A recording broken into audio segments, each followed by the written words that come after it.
PS2 клавиатура, свързана с преходник женски, да се върши за мъжкия жак.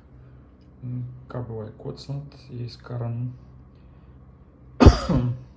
Ground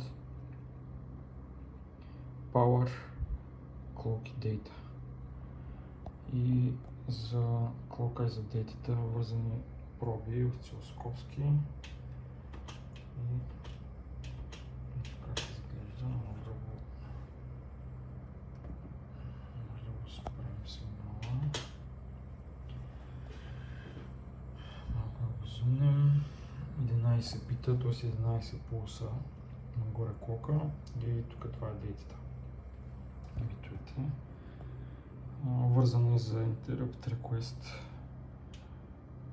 на 6502 и всъщност като натисна клавиш и брои.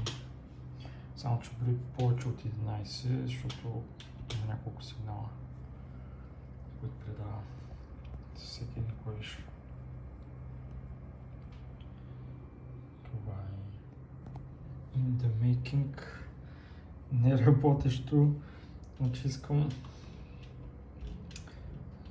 Жълтото са клок пулсовете, 11-те пулса, които искам да ги загладим и да направим на един голям. И го прекарвам през резистор, кондензатор, филтър. Ето го резистора, ето го кондензатора. И това жълтото е сондата, жълтия сигнал е сондата на филтъра. Тоест така, и не е съвсем загладен, има ръбове. И после пък синото долу е инвъртнато. Тоест опитвам се инвъртера да хване загладения сигнал и да детекне къде е хай, къде е лоу и да го направи логически. Хай-лоу. Обаче, заради това, че горе не се изкачва до края, има слизане. То явно пада надолу под логическото ниво на плюса и се вижда как долу сигнала на рингинг се едно няколко пулса се случват. Трябва това да го избегнем, ако го спра да е само един. Ето как изглежда, има това слизане, после покачване, после пак слизане и до от тук. Това трябва да се разкара. И с различни стойности ще си играя да го докарам, да видим какво ще стане. С 300 зора го докарах това инвъртърче.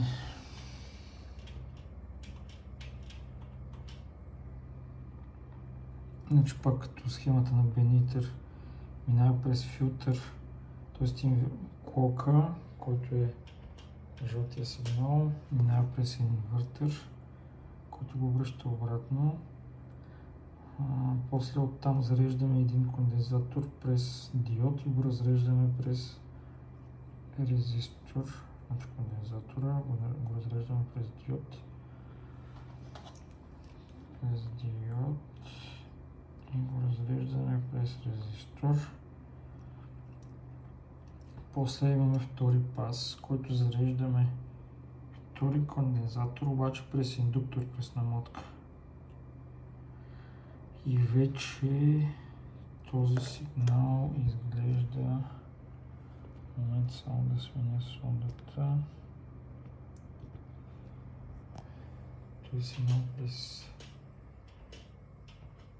втория кондензатор и намотката изглежда така синято долу. Така вече него като го инвертнем втори път,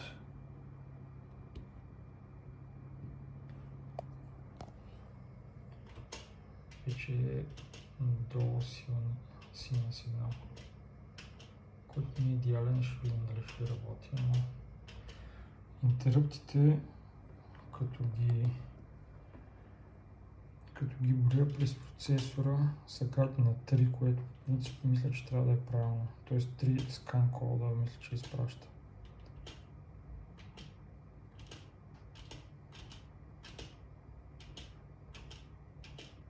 Са карта на 3.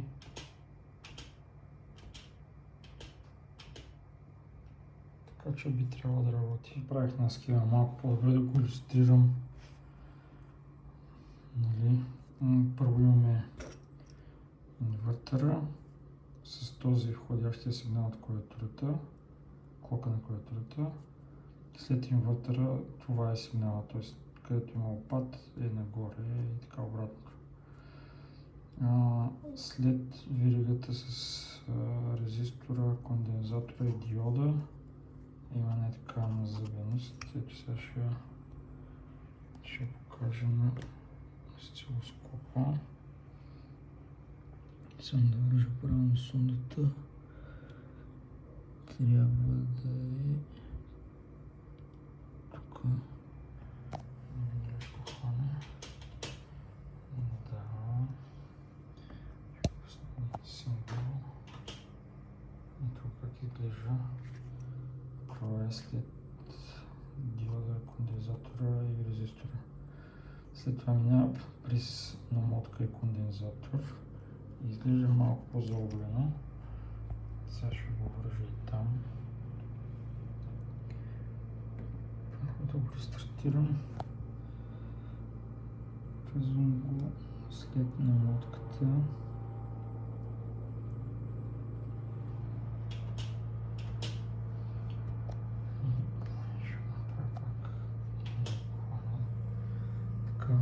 Просто за сигнал е по-заоблен вече.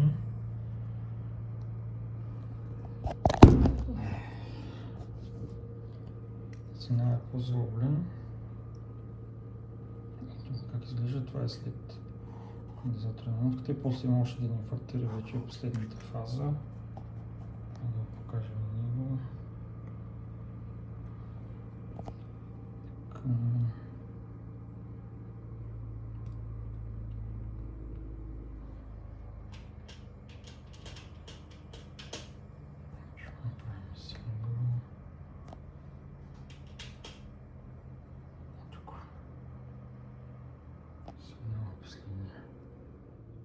Джаза и клавиатурката.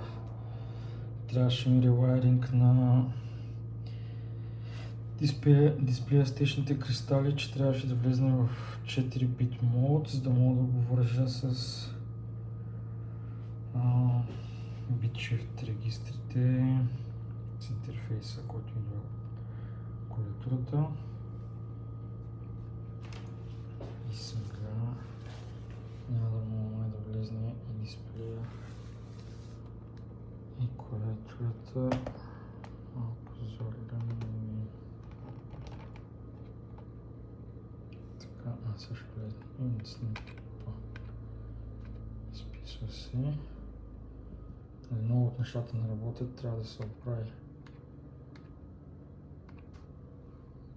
Защото има сигнал, че натискаш клавиша и след това сигнал, че си освободил клавиша.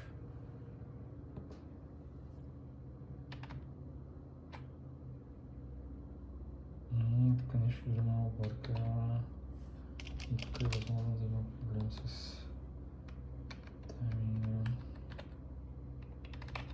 Така че е възможно да съм го объркал. Но така. Вързах друга клавиатура и вече влизна в кадър малко трудно. Ако натискам.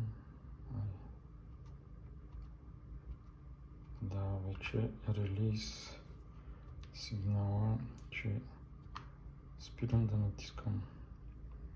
Клавиш се отчита правилно. Вече мога да напиша нещо. Сигнала на осцилоскопа, това е клока, изглежда по-чист.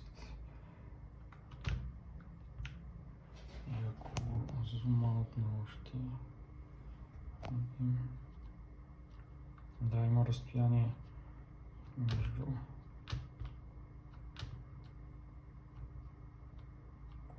има разстояние между двата клока, когато отпускам клавиша.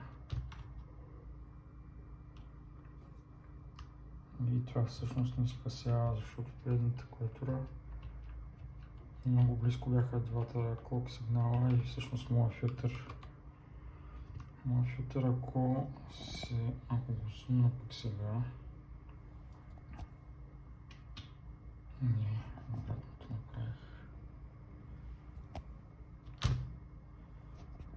Направим само, защото като се зумне се вижда как изостава, т.е. филтъра по-късно се хваща по-късно еджа надолу и после има някакъв дилей след последния едж нагоре. И този дилей, той не е проблем, защото нас не интересува да са минали всичките клок импулси и всичките битове да са записани в shift регистрите. И тогава, да кажем, на процесора прочети какво има записано в shift регистрите. И тогава вече сме предали данните. И това, че закъснява е добре, защото знаем със сигурност, че дейтата е стигнала до shift регистра, така че не е проблем. Обаче, сега пак ще го пусна. Обаче, ако двата сигнала на релиз, т.е. релиз кода, когато се изпраща, ако неговия клок сигнал се доближи твърде близо до предния, тогава се получава объркване. Т.е. ти си казал, че си записал всички данни, обаче той е започнал да чете вече от следващия. И процесора чете някакъв гарбич. И се прецаква и не може да детекне, все с програма не може да детекне, че сме натиснали клавиш, че получаваме сигнал, който е за релиз на клавиш. Това беше проблема.